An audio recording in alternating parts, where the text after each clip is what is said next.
важнейшая вещь, которая написана около клуба ночной жизни города Анси. Кайче походил, ходил по кайче. Водишь машину, не пей алкоголь.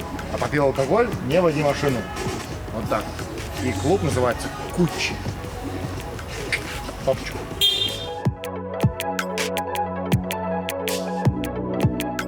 Привет, дорогие друзья! И сегодня мы находимся в городе Анси. Мы находимся в гостинице города Анси и дегустируем тут чай. На самом деле мы дегустировали тут чай вчера. Со мной Максим, наш управляющий чайным клубом на Чистых прудах, нашим флагманским заведением. И мы сегодня дегустируем разные сорта улунов из Анси. Это тигуанин и всякие его разные друзья. Но начинаем мы с очень необычного чая, который абсолютно полный вообще эксклюзив. Мы его дегустировали, на самом деле, вчера ночью. Мы сюда приехали очень поздно, но вчера мы были крайне уставшие и почему-то забыли включить камеру. Хотя, в общем-то, зря, потому что было весело. Сегодня мы решили проверить наше вчерашнее ощущение необычное вот этого вот, собственно, чая, который местный один делец продает под видом, типа, на старый древний тигуанин, то есть лао-ча. Хотя, на самом деле, это просто такой некий ферментированный по типу шу чай. Вот. Но мы хотим понять, действительно ли он настолько крут, как нам вчера-то понравилось вечером, или это просто из-за того, что мы долго не пили шу. Мы, значит, были обрадованы его тут нахождением в Фудзяне. Потому что у нас была шутка, мы, значит, приехали втроем, я, Макс, Настя. И Настя очень любит шу. В общем-то, я думаю, все любят. Ты любишь шу? Да. Да, вот. Но Настя любит шу очень сильно. Она говорит, каждый день без шу. Я, говорит, сегодня, в эту поездку я с собой не взяла шу. Проверить, собственно, будет ли возможность выжить без шу, когда, значит, вот Настя, к сожалению, находится за кадром, но нам все передают привет. Мы его нашли. Абсолютно случайно. Значит, эти молодые люди, которые тоже находятся за кадром, два замечательных жителя китайской провинции Фудзянь, они, значит, принесли нам вот этот, собственно, чай. Чем мы были очень поражены. Вот ничего. По-моему, собственно, вчера был так, потому что я просто положил в 3 раза больше. Но после сегодня я уже, памятуя то, что мы до 3 часов ночи не спали, а сейчас всего лишь 9, и потом еще 2 часа не спал. Мы вчера гуляли всю ночь по городу. По-моему, он все-таки неплохо. Просто я сейчас заварю нежненько, и поэтому... Но все ноты те же. Это аромат. Стоит. Да. Ну вот мне... Я просто в нем что хотел еще поймать? Я в нем хотел поймать, есть ли там те самые ноты того самого вот улуна, которым он был когда-то. Но что-то есть. Нету. У нас все-таки отличается от шу обычного. Стопудово. Или есть? Но воспринимается как необычный шу. Да, воспринимается как необычный. Не как необычный улун, а именно необычный шу.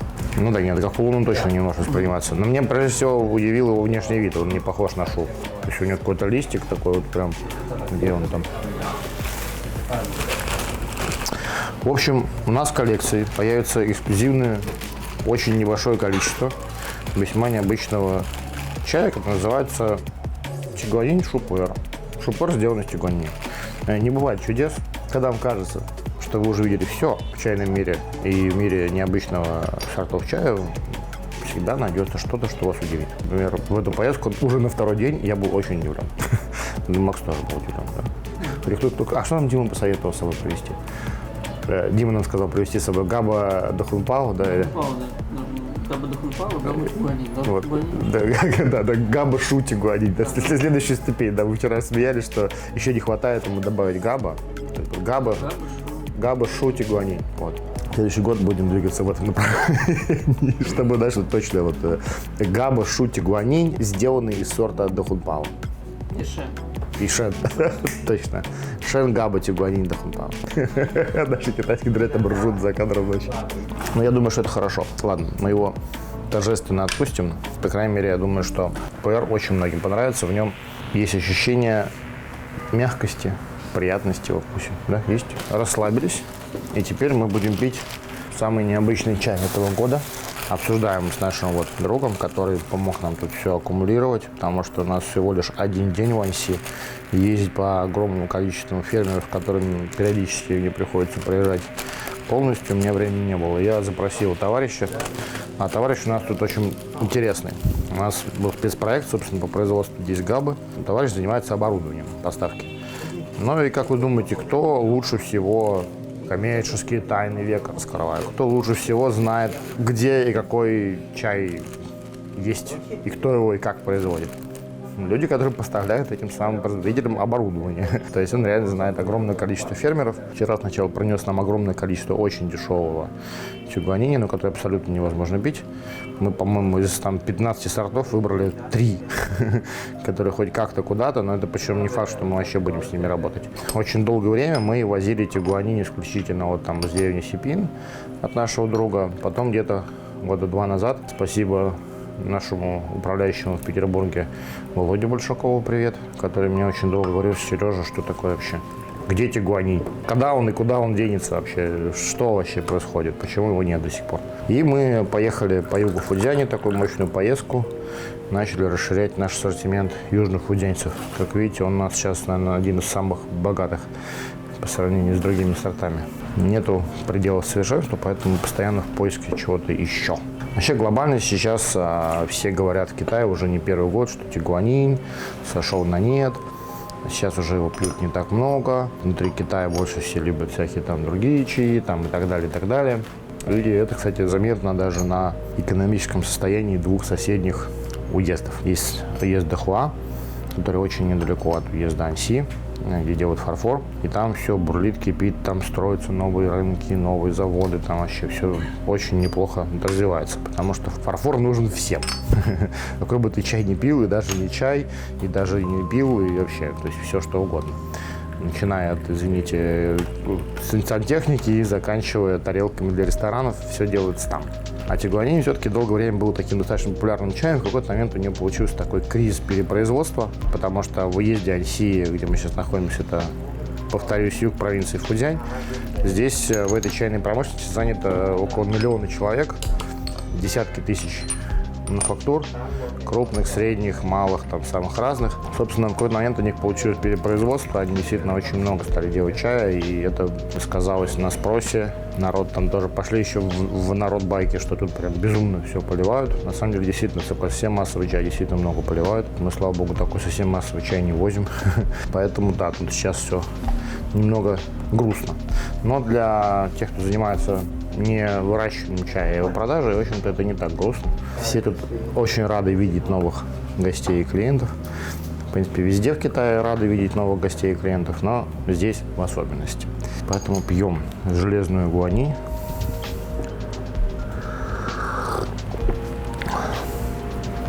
Но кто, если вдруг случайно наткнулся на это видео и не смотрел мое видео до этого, я скажу немножко про чай сам тигуанин. Это чай, собственно, улун, полуферментированный, и он находится, наверное, на топ-3 точно самых известных чаев Китая.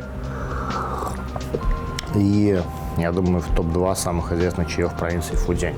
Несмотря ни на что, по-прежнему это крайне популярный чай. Как минимум его пьют все местные, а это миллионы человек. Поэтому он по-прежнему, конечно же, заслуживает очень большого внимания. Просто одно время на него был такой бум, что его гремел на весь Китай. Сейчас это уже немножко не так. Ну что, какие тебе? Сейчас я это не понимаю. Ну, эти, по крайней мере, все можно пить. Есть такое у них замечательное свойство. Надо найти мой маркерку, я его положил. Первые 4 чая. У нас, в принципе, тут всего ничего. Всего 9. Первым проливом я не сильно что понял. Я думаю, сейчас это второй пролив сделаем. Третий, вернее. Первый пролив традиционно не пьем, да? Мне вот этот как-то заметился. А этот тоже, в принципе, ничего. Этот почему-то больше понравился. Но надо сейчас еще разок пролить. У нас вот такая походная дегустационная полянка.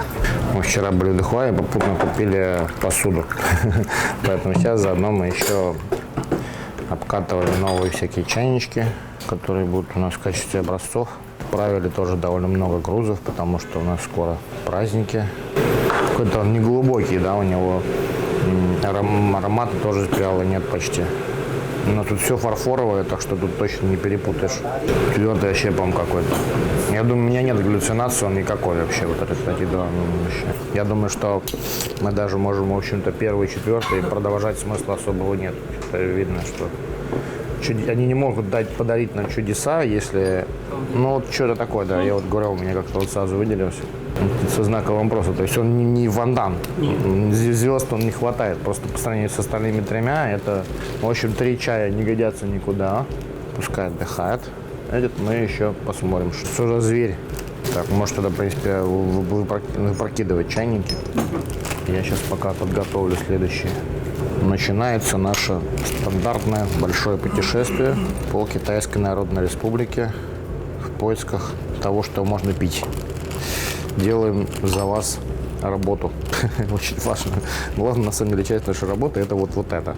Потому что вот это достаточно много занимает, прежде всего, времени. Потому что, ну вот мы сейчас тут взяли 9 сортов.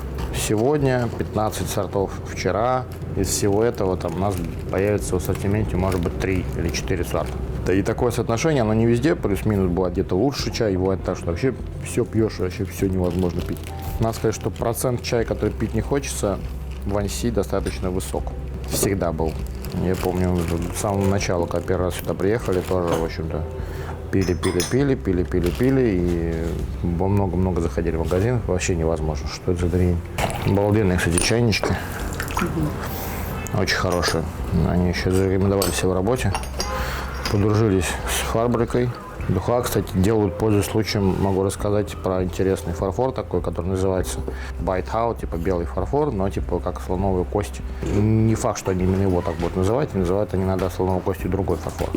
Но суть его в том, что он, само сырье дороже, по-моему, в 10 раз. Там, то есть, если, например, обычный фарфор там около 2000 юаней тонна хороший стоит, то этот там около 20 тысяч. То есть это очень разительно отличается. И поэтому, собственно, изделия из него тоже где-то раз там в 5-6 там могут быть дороже, чем обычные пиалы и обычные чайники. Вот. И самый такой достаточно плотный, матовый такой у него цвет.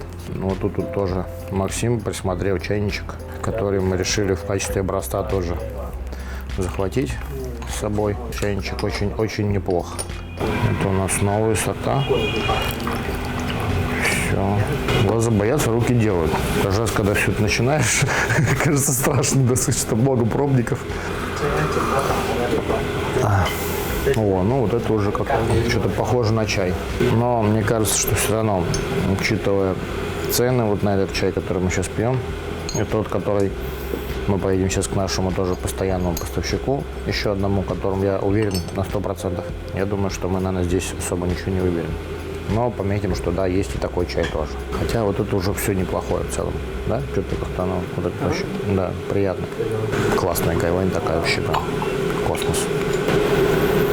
Вот это, по-моему, такое, да, что-то или нет? Нет, не знаю, я вот центральный. Кто больше? Вот этот прям аромат прям хороший, да. Вот это тоже что-то, даже дело не в цене. Ну да, и сейчас еще раз прольем, конечно, все. Но вот странно. Он примерно настолько же пустой, насколько были пустые некоторые чаи вчерашние, которые вообще из другой категории абсолютно. Потому что это уже то, что здесь считается как бы таким топовым. Мы сейчас пьем. Если честно, я очень удивлен, конечно. Ну, это прям приятный аромат, он прям такой вот. Сразу отметишь. Я бы даже просто назвал его хорошим. То есть он просто хороший. Здесь я поставил плюсик и маленький знак вопроса. Или даже большой знак вопроса. Да? По-моему, нет вообще, да? Но я знак вопроса большой поставил. Да, я думаю, даже можно не это. Может даже, не, это вообще никакой, это можно не заваривать. Я думаю, можно не мучить себя и как бы, в общем-то, вот эти все отправить в утиль. Остался один последний, мы сейчас можем сравнить. Причем у нас вот есть один, который мы выбрали в первой партии. Два вот этих мы их оставим. И мы сейчас к ним добавим. Этот мы отпустим. Вы себе, пожалуйста. Не из вчерашнего, а вот из сегодняшнего, из первой партии. И последний еще один, который мы не пили. Который самый, типа, считается дорогой. Сейчас будем сравнивать последние 4. Печеньки у китайцев удались. Я троллю китайцев, говорю, вот это печенье, у них такое послевкусие богатое и такое сладкое, цветочный аромат. Аромат выпечки. Да. Так, да, сейчас мы пробьем, в общем, все, которые нам показались хотя бы примерно нормальными. И сравним его с четвертым, который тут у них классифицируется как топовый, the bestовый. Наконец-то я победил нашего друга и научил его пользоваться термосом. Он теперь переливает вскипевший чайник из чайника в термос. Это не полный термос. И мы заварим чай. Вот такая очевидная процедура для китайцев была не очевидна. Вчера он кипятил чайник, термос набирал в сторону, давай мне чайник вскипевшей воды, говорю, что здесь горячая вода, в термосе нет. Слушай, ну тогда мы после каждого будем ждать, пока вода вскипит. Поехали. В Китае проводятся такие соревнования, которые в некоторых регионах называются доучха, как у Ишай, например, или чайные соревнования там, на Тайване, там всякие конкурсы Бисай. И у нас, по сути, тут сейчас такой небольшой филиал Бисай, потому что мы сейчас сэкономили, наверное, дня 3 времени, пропив в общей сложности 15 плюс 9, сколько получается, от 26 разных фермеров чай, создав некую картину о том, что произошло тут с тигуанинем. Естественно, у нас уже свежий тигуанин в продаже появился в этом году, потому что есть фермеры, с кем мы уже работаем много лет, от кого я пробники получаю вообще экспресс-доставка очень быстро. Как я уже сказал, мы всегда, чтобы не терять из виду вообще, что происходит в целом в мире чая, мы пропиваем и шичан шандычха, как говорится, то, что есть на рынке. В большинстве случаев я просто утверждаюсь в том, что у нас очень хороший тигуанин. У нас неплохой тигуанин, да, в целом. По сравнению с тем, что мы пьем в целом, да. Да, вот как-то есть такое ощущение. Ну, это ароматненький. Самый. Ну, это, собственно... Ну, кстати, нет. Это то, что было с вопросиком, как ни странно. Вот поэтому как раз вы можете... Да. Мне именно интересно, что там с ними стало. Мастерски не сталкиваясь с чайниками, это, как можно сказать, на узкой дороге на горной слепоте не разъехаться.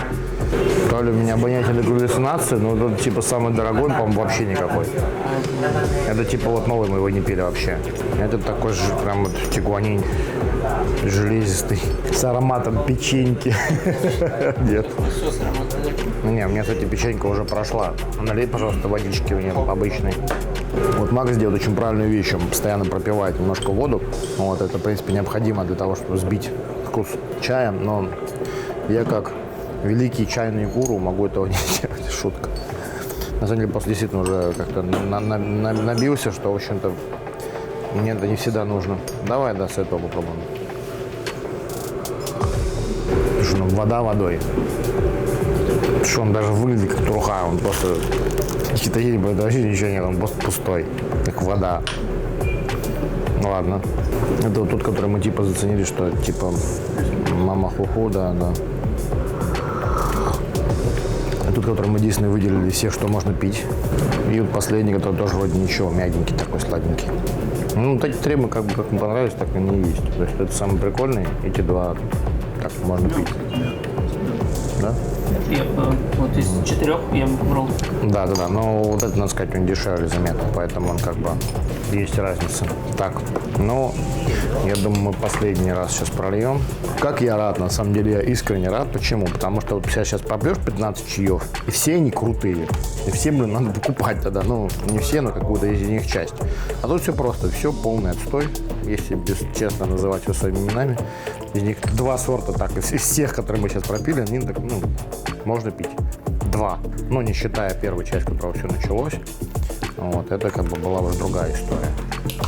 4 тоже ничего, да? Ну да, это потому что мы их уже выбрали. Это, собственно, те чаи, которые мы уже оценили как чаи, которые в целом что-то там из себя представляют частично. Сказать вам честно, даже наш фаворит, он, в общем-то, тоже не фонтанирует, не блещет. Я у него тоже здесь поставлю, пожалуй, еще знак вопроса. Даже 3. Здесь 2, а здесь 1. Грусть, печаль. Это вообще не понял, что такое. Это причем самый дорогой. Товарищ за него просит в 2 раза большую цену, чем у нас какой-нибудь Нунсян. Это, по-моему, вообще не годится никуда.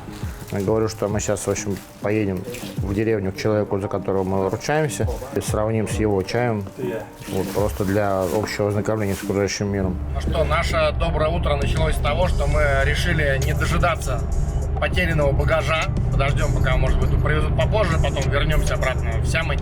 Поехали в город Дэхуа. Сегодня мы навестим там одну фабрику, где делаются фарфоровые чайники, там для одного корпоративного заказа. Проверим тоже, как там партия, как получился фарфор. Инспектируем фабрику, может быть, потом зайдем в несколько шоурумчиков, посмотрим, что там по керамике. И, может быть, вечером надо вернуться в Сямынь, а может быть и нет. В общем, продолжаем путинское путешествие. В последнее время очень много бываем именно здесь, потому что, как-то сконцентрированы здесь многие наши потребности, скажем так, да. Но самое главное, что потом мы решили поехать в Гуандун на север, потому что свежие тайцуны появились. В общем, будет много тут разных у нас дел. Сейчас едем в Дыхуа. Погода отличная, где-то 25 градусов, вот, солнечно, так что, надеюсь, будет приятное путешествие. Короче, решили покушать, и, как всегда, традиционная китайская кафешка, которую я больше всего люблю. Холодильник на улице, заказали еду, тут же выбрали, что нам как приготовить, в нужной пропорции, соленое, не соленое, острое, не острое. Тут же все это они жарят, вот прямо здесь. Вот хозяин, он готовит. Для меня это зрелище уже очень привычное, для ребят первый раз, поэтому я тоже показываю. И, естественно, самое главное, что у них везде стоит чай. И вот это вот знаменитые фудзянские чебаньки, вот эти вот, да, они абсолютно везде, то есть железная чебанька, чашечки, гайванька. Есть даже люди вообще чаем не занимаются, но чай у них тут во главе стола. Когда, например, нету клиентов, они обычно пьют чай. Вот, собственно, что еще делать, как не пить чай. Ну вот мы приехали на фабрику в Дыхуа. И здесь сейчас уже готова партия чайников для одного нашего корпоративного клиента. И сейчас мы тут инспектируем, смотрим крышечки.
Очень интересно, на этой фабрике организована печь. Вот здесь она идет по кругу. То есть вот здесь с одной стороны загружается, с другой стороны загружается. Вот здесь загрузка, а там выгрузка. И она идет кругом. Бесконечный цикл, постоянный цикл запекания изделий, обжига. И тоже продвижение такое потихонечку идет там вот тут настройки температуры.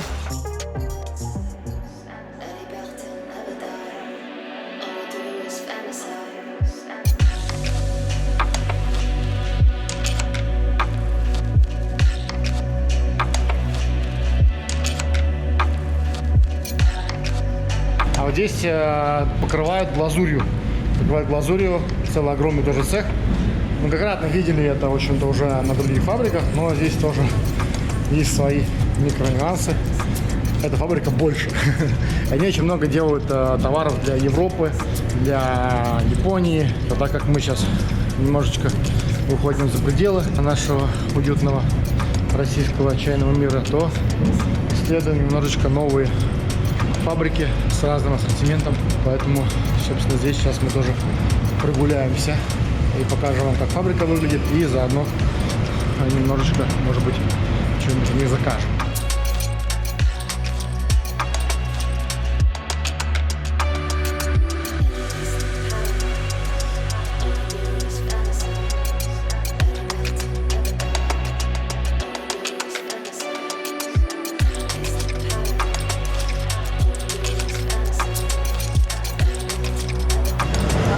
Печь, которая вот линейная как раз, здоровая. Там маленькие предметы, а сжигают, здесь большие.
что, у нас ночь, и мы дегустируем габа-чай.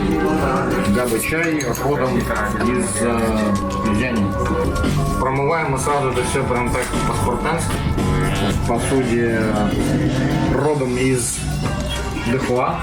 И, наверное, меня очень плохо слышно, вы извините, потому что с форматом, потому что ночь, и мы все немножко устали, но хотим попить чай. Сейчас у нас час ночи. Промываем чаи. Это, короче, стеклани сделали. Пробуем. Там говорили, что там габа-тигуанин, там шу-ТГ вообще. Тигуанин шу-ПР. Да, не, это реально тигуанин и шу-ПР в одном виде. Ты можешь ездить в Китай всю свою долбанную жизнь, и всю свою жизнь ты будешь находить что-то новое постоянно, всегда. Что, у нас приятная ночь. Наша приятная ночь заключается в том, что мы въезжаем в Аньси. Сегодня так довольно мощно покружили. Тут съездили в Дыхуа из Сямэни, потом обратно вернулись в Сямэнь. Потому что наконец приехал наш чемодан. И самое интересное, те самые батарейки, которые нашли в чемодане, они их оттуда не достали, они их оставили на месте.